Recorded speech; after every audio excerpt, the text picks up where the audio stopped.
안녕하세요 여러분, 저는 여러분을 모시는 기장입니다. 저희 PSI 항공을 이용해 주셔서 감사합니다. 착륙이 잠시 지연되고 있습니다.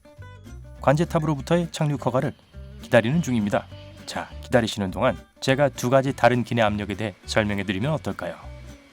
다들 핸드폰만 쳐다보고 계시네요. 그럼 이건 어때요? 비행 도중 숨을 쉴 수 있다는 것에 대해 어떻게 생각하시나요? 이제야 집중을 하시네요. 맞아요. 여러분이 기내에서 숨을 쉴 수 있는 유일한 이유는 우리 캐빈 크루가 공기를 압축해서 유지하기 때문입니다. 그런데 기내 공기를 압축한다는 것은 정확히 무슨 뜻일까요? 비행이 한창 진행 중일 때 고도는 약 10,000m 상공입니다. 이는 장엄한 에베레스트 산보다 높은 고도인데 숨쉬기가 쉽지 않죠. 왜냐고요? 공기가 더 희박하기 때문인데요. 이는 공기 분자가 더 퍼져 있음을 의미합니다. 그 중에는 산소 같은 가스 분자도 포함되어 있어요. 맞아요. 우리가 숨을 쉬는데 절대적으로 필요한 것이죠. 우리의 폐를 풍선으로 생각해 보세요. 해수면엔 맑은 공기가 가득 차 있는데 큰 숨을 들이마시고 풍선을 아주 크게 불 수 있죠. 높은 고도에서라면 풍선이 그다지 부풀어 오르지 않습니다. 아무리 숨을 크게 들이마신다 해도 말이죠. 여러분의 다음 질문은 전 알아요.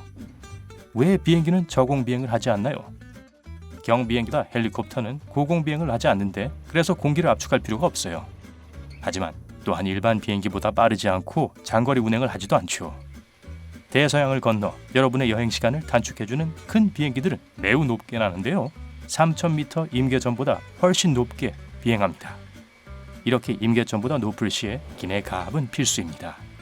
그러면 공기 저항을 덜 받기 때문에 연료가 보다 적게 연소되죠. 게다가 이런 높은 고도에서 비행하면 난기류가 적고 날씨 조건도 보다 나으므로 더 안전합니다. 기내안 공기는 어떻게 압축하나요? 타이어에 바람을 넣는 것과 같아요. 비행을 하는 동안 계속 공기가 기내 안으로 보내지긴 하지만 비행기 밖의 주변 공기는 아니에요. 예전엔 그렇게 하긴 했지만요. 공기는 엔진에서 나옵니다. 걱정 마세요. 배기가스가 아닙니다. 배기 장치에 다다르기도 전에 엔진의 한 부분에서 사이펀으로 빨리 옮겨지는 깨끗한 공기입니다. 기내는 밀폐되어 있으므로 실내 기압은 올라가게 되죠. 모든 것은 세심한 균형에 달려 있습니다. 공기를 너무 많이 주입하면 창문이 날아갈 거예요. 너무 적게 주입하면 승객들이 전부 기절할 수 있어요.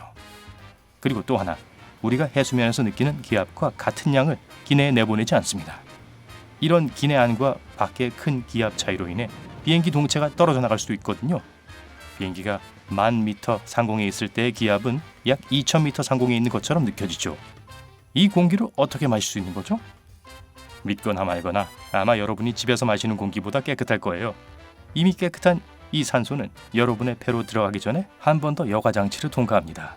이 공기는 처음엔 매우 뜨겁기 때문에 냉각됩니다. 맞아요. 여러분을 비행 내내 으스스 떨게 만드는 바로 그 공기예요. 마지막으로 공기 속 수분은 기내로 들어가기 전에 거의 다 제거되는데 이것이 바로 기내가 아주 건조한 이유죠. 기내로 산소가 주입된 후 배출 밸브를 통해 기내 밖으로 빠져나갑니다. 이 공기 순환이 비행 내내 이어지기에 여러분과 우리 승무원들은 약 2, 3분에 한 번씩 신선한 공기를 마실 수 있죠. 누가 이걸 다 조정하는 거죠? 당연히 조종사가 하죠. 물론 기내 안 기압을 자동으로 조절하는 컴퓨터의 도움을 조금 받긴 해요. 알았어요. 아주 많은 도움을 받죠. 그래서 자동이라고 하는 거죠. 하지만 시스템에 문제가 발생할 경우에 계기판에서 작동을 중단시키거나 수동으로 조절하는 제어는 제가 맡아 합니다. 만약 공기가 압축되지 않으면 어떻게 되나요? 앞서 얘기했듯이 숨 쉬는 게 정말 어려울 거예요. 폐로 숨을 들이마시려고 하겠지만 산소가 부족할 거예요. 산소가 폐로만 가면 된다고 여길지 모르겠지만 그건 일부분에 불과해요. 폐에서부터 혈액은 산소를 모든 내장 기관과 근육, 세포들로 운반합니다. 그리고 가장 중요한 점은 의식을 유지하기 위해 우리의 뇌는 산소가 필요하다는 거죠.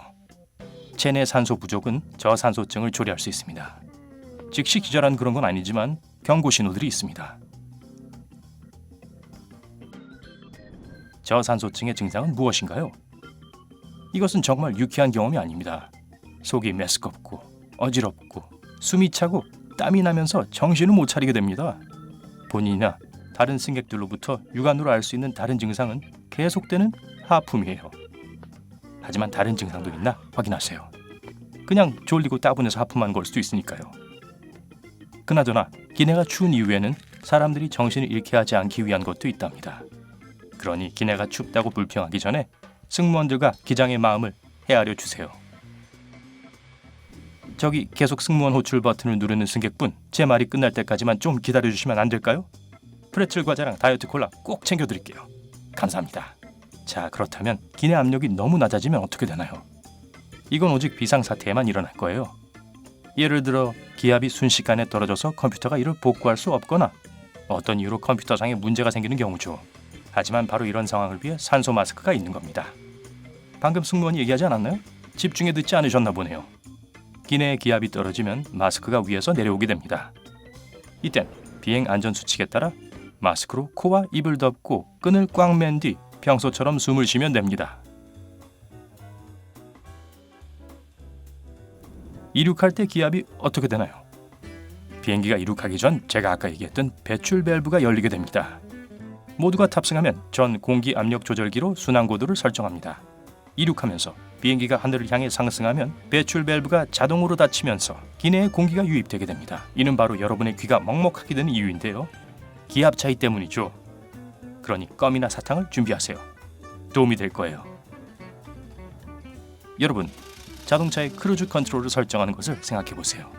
느리고도 지속적인 증가 속도로 인해 더 빠르게 가고 있다는 걸 잘 느끼지 못하죠. 비행기의 경우도 똑같습니다. 20분 만에 10,000m 상공에 도달하는데 기압도 함께 지속적으로 상승하게 됩니다. 착륙할 땐 어떻게 되나요? 반대라고 생각하시면 됩니다. 하강하기 시작하면 조종사는 순항 고도를 착륙 예정인 공항의 고도에 맞춥니다. 아무도 저산소증에 걸리지 않게 기내 기압은 천천히 떨어지게 되죠. 비행기가 무사히 착륙하고 공항에 멈춰서면 배출 밸브가 다시 열리고 모든 기압은 밖으로 방출됩니다. 이 전 과정이 자동으로 이루어지도록 비행기가 설계되어 있다는 게 참 놀랍지 않나요? 그래서 궁금해질 다음 질문은 예전에는 어떻게 기압 변화에 대처했을까요? 과거에는 조종사든 승객이든 저산소증에 시달렸어요. 해결책을 찾는데 어려움을 겪었죠. 사람들은 요상한 방법을 시도하기도 했는데요. 예를 들면 산소 탱크에 연결된 고무호흡관이 달린 마스크를 쓰기도 했어요. 당연히 아무도 이 방법을 좋아하지 않았고 가압에 대한 연구가 시작됐습니다. 첫 가압 시스템은 1930년대에 등장했어요. 창문의 크기가 작아지고 더 강화되었고 기내도 컨테이너처럼 밀폐됐어요. 이 시스템은 여러 번의 수정을 거쳐야 했지만 결국 완성되었죠. 그래서 가장 기대되는 차세대 항공기술은 무엇일까요? 전기차와 전기열차는 이미 존재하죠. 곧 전기 비행기도 발명될 거예요. 여러 주요 특혜들이 있기 때문에 매우 기대가 되는데요. 여러분을 휴양지로 더 빨리 도달하게 해줄 초음속 비행이 그중 하나예요. 과학자들은 바이오 연료를 개발하고 있습니다. 더 친환경적인 비행이 가능하고 온실가스도 덜 배출할 겁니다. 그리고 또 뭐가 가능할까요? 나르는 공중 택시도 곧 개발될 거예요. 게다가 기사도 필요 없을 겁니다. 잠깐, 그럼 저 같은 사람들은 실직자가 되는 건가요? 아, 잊어먹을 뻔했어요. 기내에 두 가지 다른 기압이 있다고 했던 거 기억하세요? 네, 두 번째 기압은 여기 조종실에서 저희가 느끼는 것인데 바로 여러분들을 안전하게 착륙시키고 돌아가는 비행에 더 많은 새 승객을 모셔야 하는 그런 압력이죠. 그러고 보니 활주로에 내릴 시간입니다.